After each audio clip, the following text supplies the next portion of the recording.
بسم اللہ الرحمن الرحیم۔ سامعین محترم، ہم اپنے سلسلہ بیان میں آج 21ویں منزل میں داخل ہو گئے۔ عجب نہیں کہ 21ویں تقریر جہاں جہاں یہ برنامہ دیکھا جا رہا ہو، تاریخوں سے مطابقت رکھتے ہوئے 21 ہی رمضان ہو، اور ایسی صورت میں ظاہر ہے کہ اس تاریخ کی اہمیت بڑھ جاتی ہے۔ تاریخ اسلام کا مطالعہ کرنے والے یہ جانتے ہیں کہ 21 رمضان 40 ہجری تاریخ شہادت ہے امیر المومنین حضرت علی ابن ابی طالب علیہ الصلاۃ والسلام۔ اس تعلق سے ظاہر ہے کہ بیان اپنے ہم اس خاص انداز سے کہ جس میں کہیں اعلان یہ نہ ہو کہ حقیقت سے دور، بلکہ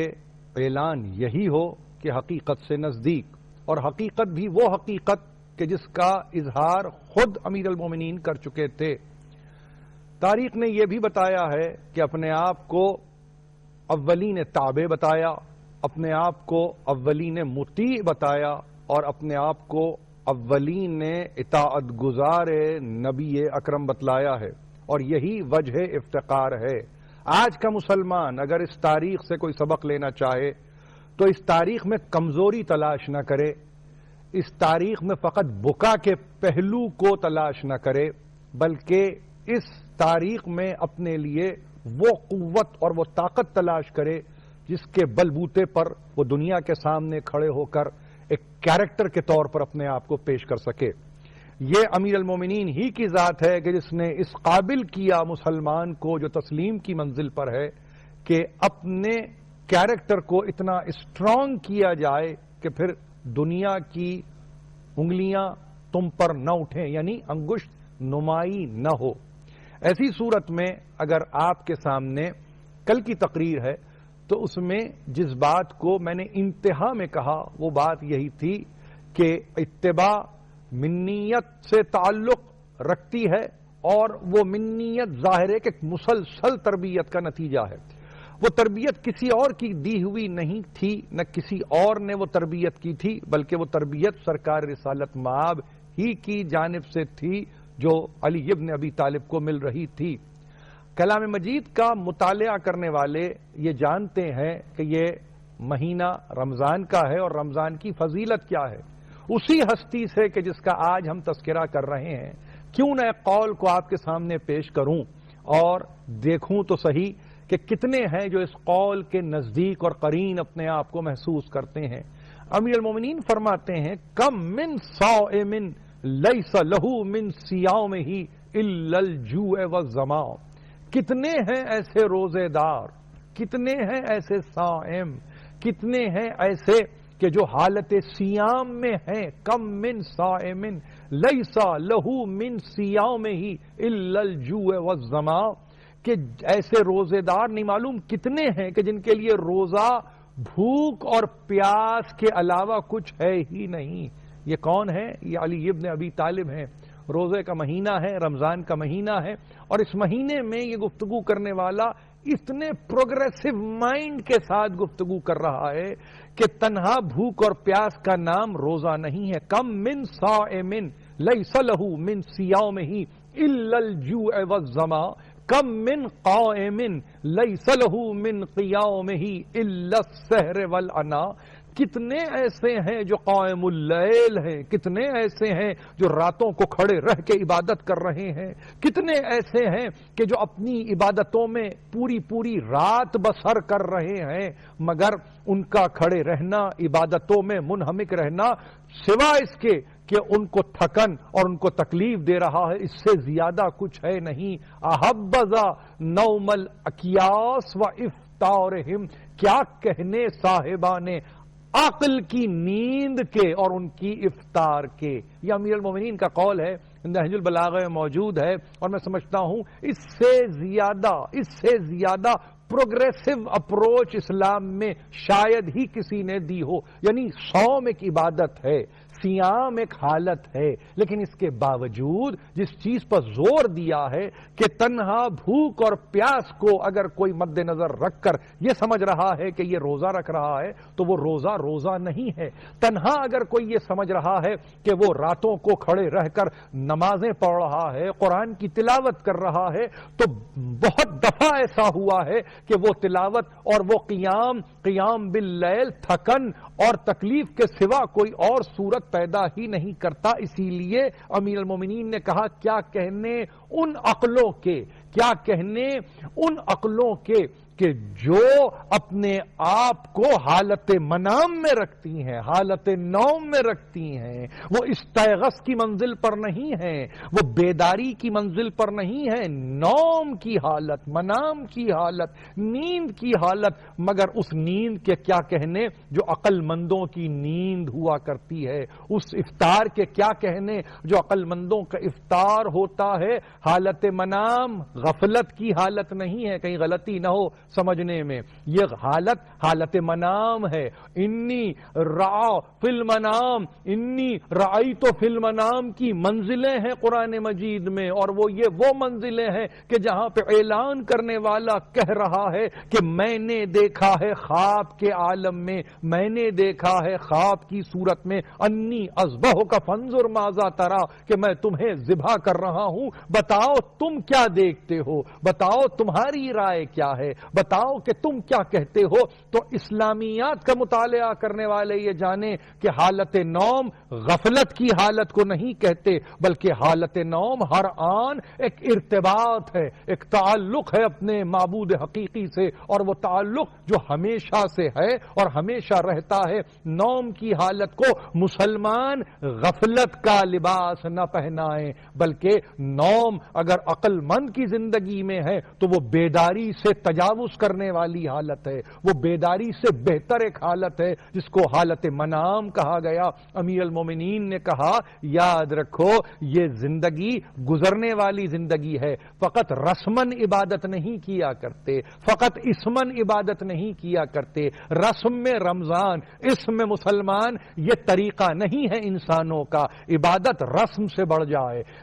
نام مسلمان فقط نام کا نہ رہے، نام سے بڑھ جائے۔ اس کا مطلب یہ ہوا کہ یہ وہی بات ہے جو قرآن مجید کا چھوٹا سا سورہ ہے، سورہ عصر، کہ جہاں کہا پروردگار علی اعلیٰ نے والعصر ان الانسان لفی خسر، اللہ کے نام کے بعد جو رحمان و رحیم ہے قسم کھائی ہے عصر کی۔ کس کس کی قسم کھاتا ہے؟ لیل کی قسم، نہار کی قسم، شمس کی قمر کی قسم، نہیں معلوم جو کچھ کے پیدا کیا ہے زمین و آسمان کے درمیان، سب کی قسمیں کھاتا ہے، کھا چکا ہے، قرآن مجید میں موجود ہے، اس لیے کہ ہر شے معتبر ہے، معتبر شے کی قسم کھائی جاتی ہے۔ والعصر ان الانسان لفی خسر، دہر تو ہے، زمانہ تو ہے، عصر تو ہے، مگر انسان خسارے میں ہے۔ یہ اعلان ہے، کلمہ حق ہے، الا الذین آمنوا وعملوا الصالحات، مگر وہ جو ایمان لائے اور صالحات کو بجا لائے، اعمال صالحات کو بجا لائے، وتواصوا بالحق وتواصوا بالصبر۔ اور یہ کون ہے؟ یہ وہ ہیں کہ جو حق کا توصیہ کرتے ہیں، صبر کی وصیت کرتے ہیں۔ یہ سورہ چھوٹا سا سورہ ہے۔ امیر المومنین نے کیا کہا؟ امیر المومنین نے فقط یہی کہا کہ رسمن نہ عبادت ہو سکتی ہے، نہ اسمن مسلمان رہا جا سکتا ہے۔ اس کا مطلب یہ ہے ایمان چاہیے بالقلب اور عمل چاہیے صالحات والا عمل، وہ پاک و پاکیزہ عمل، وہ طاہر و مطہر عمل، وہ ایسے تزکیے والا عمل کہ جس کے نتیجے میں پھر انسان خسارے سے باہر آ جائے۔ وہ سودا نہیں ہوتا جس میں خسارہ پیش نظر ہو۔ مسلمان کبھی خسارے کا سودا نہیں کرتا، مسلمان کبھی گھاٹے کا سودا نہیں کرتا۔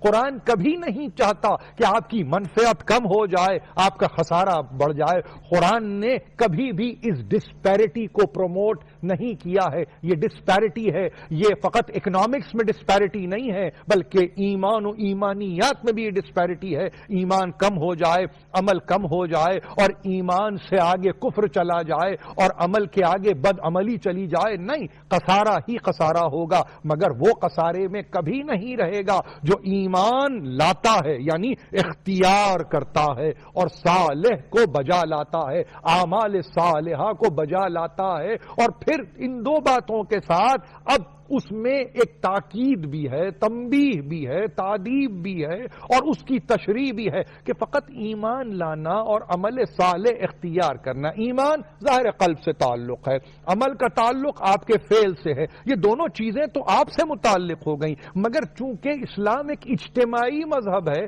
تو اجتماعی مذہب میں فقط فرد کو بحیثیت ایک یونٹ کے تصور نہیں کیا جاتا، بلکہ فرد کو یہ کہا جاتا ہے کہ تم اپنے تمام تر تصورات کے ساتھ، تمام تر اثرات کے ساتھ ملت پر اس طرح سے اپنے اثر و نفوذ کو قائم کرو جس کے نتیجے میں ملت فعال بن جائے، ملت ایکٹیو ہو جائے۔ تو اب وہ تنہا اپنے قلب سے ایمان لا کر اپنے دل تک ایمان کو محدود نہیں کرتا،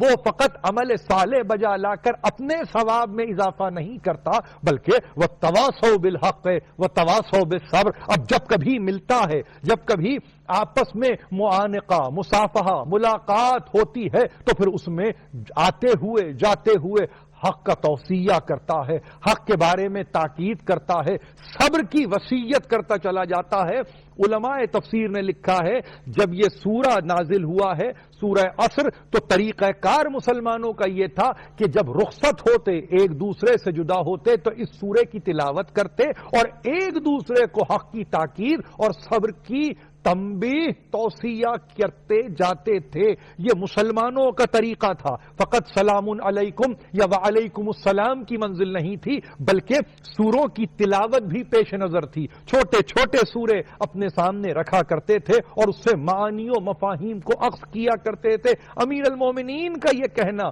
کہ دیکھو، نہ فقط روزہ اس تعلق سے ہو کہ ایک رسم بن کے رہ جائے، نہیں، اور کہیں ایسا نہ ہو کہ تمہارا نام اسم بن کے رہ جائے، نہیں، بلکہ اپنے آپ کو فعالیت کی منزل پر لاؤ، اپنے آپ کو اس منزل پر لاؤ کہ جس کے نتیجے میں تم فعال کہلائے جا سکو۔ تو حق کا توصیہ، صبر کی وصیت، قرآن پر علی سے بڑھ کر کس نے عمل کیا؟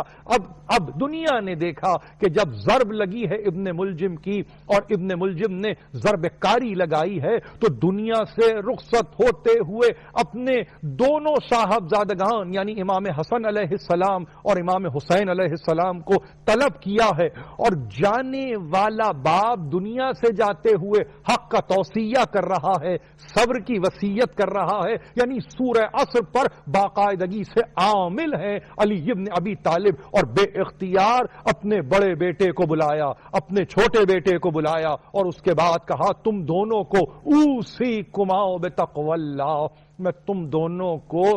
وصیت کرتا ہوں کہ خوف خدا اختیار کرو، میں تم دونوں کو وصیت کرتا ہوں پرہیزگاری اختیار کرو، میں تم دونوں کو وصیت کرتا ہوں کہ تقوی کو شعار بناؤ، یا ایھا الذین آمنوا اتقوا اللہ وابتغوا الیہ الوسیلہ وجاہدوا فی سبیلہ لعلکم تفلحون کی تفسیر بن رہے ہیں علی ابن ابی طالب اپنے بچوں کو یہ وصیت کرتے ہوئے کہ تم دونوں کو میں وصیت کر رہا ہوں۔ یہ وصیت محفوظ ہے، نہج البلاغہ میں یہ وصیت محفوظ ہے۔ ابن ملجم کی ضرب کے بعد دی جانے والی وصیت، کی جانے والی وصیت آج بھی موجود ہے اور اس طرح سے موجود ہے کہ نسلاً بعد نسلاً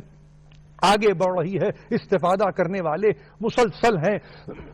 کہ استفادہ کر رہے ہیں، مگر اس کے ساتھ ساتھ ایک چیز کو اور کہا، ایک چیز کو اور بیان کیا اور کہا کہ دیکھو اوصیکما بتقوی اللہ، میں تم دونوں کو وصیت تقوی کی تو کر رہا ہوں، مگر اس کے ساتھ اللہ تبغی الدنیا ان بغتکما، یہ وصیت ہے امیر المومنین کی۔ فرماتے ہیں دنیا کے کبھی خواہش مند نہ ہونا چاہے کہ دنیا تمہاری خواہش مند ہو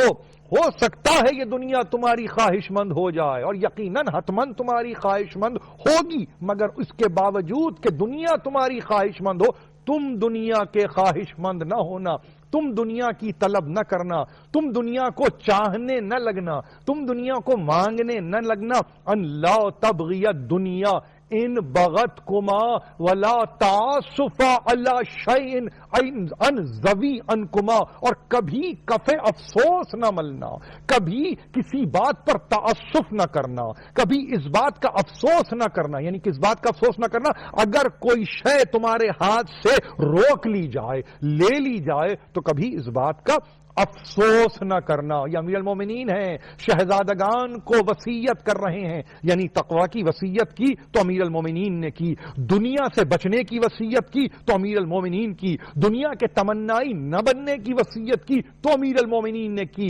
افسوس نہ کرنے کی وصیت کی تو امیر المومنین نے کی، اور پھر یہ کہہ کر کہ اگر کسی شے کو، کیسی ہی شے ہو، کیسی ہی شے ہو، حکومت سے بڑھ کر تو کوئی شے نہیں ہوتی، اگر تم سے روک لی جائے تو افسوس نہ کرنا، لا تعصف علی شیء ان ذوی عنکما، تم سے اگر روک لی جائے کوئی شے تو افسوس نہ کرنا، اس لیے کہ یہ تو آنی جانی فانی مکانی زمانی ہے، یہ تو ختم ہو جانے والی شے ہے، ختم ہو جانے والی شے کے لیے افسوس، ختم ہو جانے والی شے کے لیے تعصب حتمن نہ کرنا۔ اور اس کے بعد کہا قولا للحق وعملا للاجر، یاد رکھو تم دونوں سے ایک بات کہہ رہا ہوں، دیکھیے میری تقریروں کو اگر آپ مسلسل فالو کر رہے ہیں تو یہی بات میں آپ سے عرض کر رہا ہوں، گزشتہ 4-5 دن اگر آپ کے سامنے ہے تو میں نے یہی کہا، حق حق اور حق ہی ہے، سوا حق کے کچھ اور نہیں ہے۔ قولا للحق، دیکھو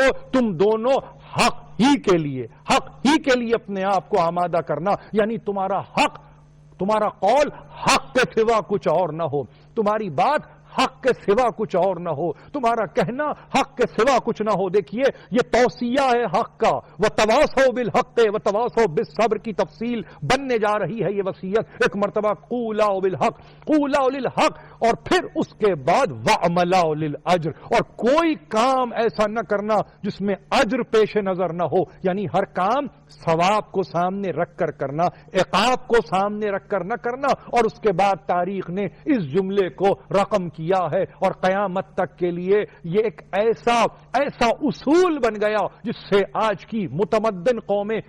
باہر نہیں نکل سکتی۔ کونا للظالم خصما وللمظلوم اونا، دیکھو یاد رکھو مظلوم کے لیے ہمیشہ ایک کڑی دیوار بن کے کھڑے ہو جانا، مظلوم کے تعلق سے ہمیشہ اس کی محافظت کرنا، اور پھر ظالم سے مخاصمت، ظالم سے دشمنی، ظالم کو اسپیر نہ کرنا۔ کونا للظالم خصما وللمظلوم اونا، ظالم سے مخاصمت مگر مظلوم سے محبت، مظلوم سے دوستی، مظلوم سے قربت، مظلوم کے اون بن جانا، مظلوم کے مددگار بن جانا، مظلوم کے حمایت کرنے والے بن جانا، مظلوم کے ناصر بن جانا، یہ امیر المومنین ہے۔ آج دنیا میں کسی خطے میں کہیں کوئی آزادی کی تحریک چل رہی ہے تو وہ اس فقرے سے باہر نہیں چل سکتی۔ کونا للظالم قسما وللمظلوم اونا، دنیا میں جتنی بھی تحریکیں آزادی کی چل رہی ہو یا نظریہ آزادی کے تحت چل رہی ہو، اس میں اصل اصول یہ ہے کہ ظالم سے دشمنی، مظلوم سے محبت۔ اسی فکر کے ساتھ اجازت چاہتے ہوئے پھر ایک مرتبہ اور یہ کہوں کہ پروردگار مملکت خدا دادے پاکستان کی حفاظت فرما، پروردگار ہمیں توفیق دے کہ ہم ظالم سے مقاسمت اور مظلوم سے محبت کریں، ملت کو متحد فرما۔ وآخر دعوانا ان الحمد للہ رب العالمین۔